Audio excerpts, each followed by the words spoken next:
Governor Janet Mills blasted President Trump today. Janet Mills clashed with President Trump, sparring with Maine's governor.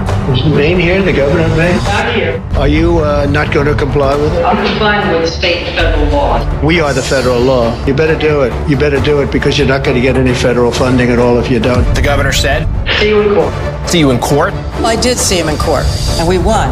Federal judge ordered the Trump administration to unfreeze federal funds for the state of Maine. You know, my father was a seventh-generation Mainer who stood up for people who couldn't stand up for themselves. And when I was little, he told me, you can't let bullies have their way, or they'll never stop. So I heard my father's voice when the bullies in power said a woman couldn't be a prosecutor, or an attorney general, or a governor. So I fought back, and I won.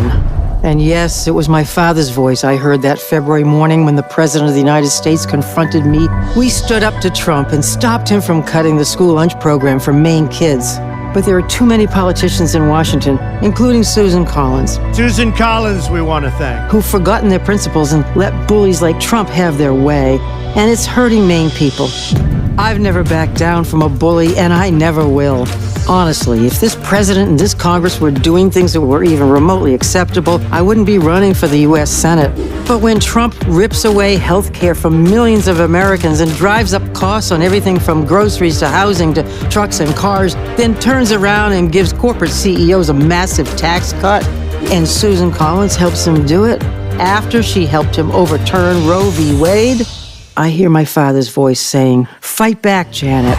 I won't sit idly by while Maine people suffer and politicians like Susan Collins bend a knee as if this were normal.